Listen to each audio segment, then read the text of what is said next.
All right, Veronica, thank you. As we continue our coverage this morning, District 3 Board of Supervisors, Mike Maggard joining us in studio, acting as our political analyst today. How does it feel not having to sit there and just watch the returns as they're coming in? It's a lot less stressful to watch somebody else sweat rather than me. You know, we were just talking and going all the way back to when you first got on the Board of Supervisors, and you were just reminding me there were 5 candidates vying for that seat when you left City Council to go after the Board of Supervisors seat, but you did very well in the primary. I was blessed to do well, yes. I got 62%. 62%. Now, when we finally come out with the 2 candidates, because there are still many races that are very, very close and can go either way. We don't really know how many provisional ballots and uncounted mail-ins are still out there. What are some of the things that we're going to see now once we have those 2 candidates in the months leading up to November? I think you'll see across the board a much more narrow focus come November. Some people are complete political novices, and they spent lots of money. Some of them spent lots of money to try to get their name out there. But you'll see a much more narrowed focus on what are the differences between the candidates. Particularly in some of the races, it was when lines were redrawn, it left many seats here for that are custom drawn for Democrats. And in some cases, it was multiple Democrats running for the same seat. So with no other options. So you'll see a big difference. A race that's particularly like that, I think, is the Perez-Baines Assembly race. Okay. Perez got something like 47%, I think, and Baines got, she got 57. 50, right. And Baines got 40. Yeah, 40. So if you are Baines and a political novice, as you just mentioned, what can you do to sort of try and lure away some of the people that maybe voted for Perez? I mean, is that a possibility? Well, I think she'll probably do more of just what she's done. I live in that district, and I probably received 20 pieces of mail for Baines. Oh, really? And I got 3 for Perez. So we'll see who really has the money behind them to communicate with voters, because that'll be much more important come November. It'll also be interesting in November because we don't know how big of a turnout there's going to be. It was a pretty abysmal turnout last night, so that makes a big difference. But it'll be interesting to see how Baines does. I think the biggest surprise of the night is the Valadao-Rudy Salas race. Salas did much stronger than I thought he was going to do. I knew that those would be the 2 biggest vote getters, but that'll be interesting to see how that one goes.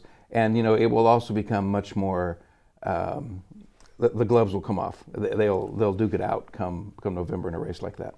Now, once you have the 2, let's just talk about that race for a second. Once you have the 2, and if it does turn out to be Rudy Salas and David Valadao, somebody who we've seen gone back and forth, losing to T.J. Cox, regaining that seat in the next cycle, that area seeming to go back and forth with a lot of swing voters, if you want to call it that. Someone like Valadao who has that type of experience in Salas, are we going to start to see organizations be more vocal in their support of the candidates? Because like the Dolores Huerta Foundation, we really didn't see a whole lot of press releases or press conferences regarding any specific candidates leading up to the primaries. Yeah, Perez was using her on some of her material, as I recollect. But in that race, that was not the case.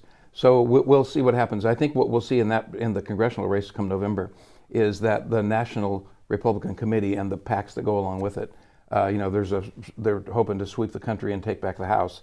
There will be a fortune spent in that regard, and of course the Dems are going to try to stop that from happening. So if we're going to be really tired of commercials and mail in your mailbox by the time November's over. Let's talk about the differences between the Republicans and the Democratic candidates. If you have a race, let's just say for like the District 3 supervisor seat, one of those 3 candidates is going to be out. What do the other 2 candidates have to do to try to lure those voters who voted to the one candidate that is now out to try to bring them into their group? You're talking specifically to the 3rd district? Let's talk specifically with the 3rd district. It'll be a retail politics. They'll put their voice out there to both sides and see what happens. I think it's who knows which 2 are going to be in the runoff at this point, because it's very, very close. Yes. But the 3rd district is a very interesting cross section of what's happening in Kern County. There's one Democrat in the race, and it is he's taken many very progressive positions. So the progressive Democrat movement is trying to get a foothold in Kern County. We'll see if Lewis Gill is able to pull that off. That would be Lewis Gill. Brian Smith has done he has courted very, very aggressively the most conservative wing of the Republican Party, the ones that say that Trump didn't lose and the elections are rigged and all that that kind of stuff. They've been before the Board of Supervisors. That's who Smith has gone after, and we'll see. At the moment, he is in second place. Jeff Flores is by nature a very conservative Republican person as well. Okay. But he's run many times for the high school board. He is considered to be somebody who can he's more interested in finding solutions than he is in just political vitriol. So I think it'll be interesting to see.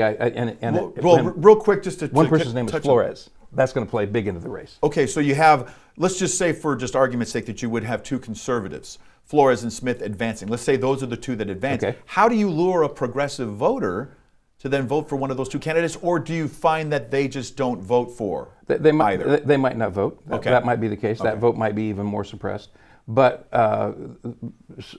in Kern County, there are many Latino voters, and one of those candidates' name is a Latino name, Flores. That's going to pull some of those votes his way if Louis Gill is not in the runoff. A very relaxed Mike Maggard. Yeah, the day yeah, you like after. this? Pretty nice, huh? I was going to say, very, very casual. Thanks Yeah. for coming in and sharing your insight. My Appreciate pleasure. Good it. to see you, Mike. All right, let's go back in the studio.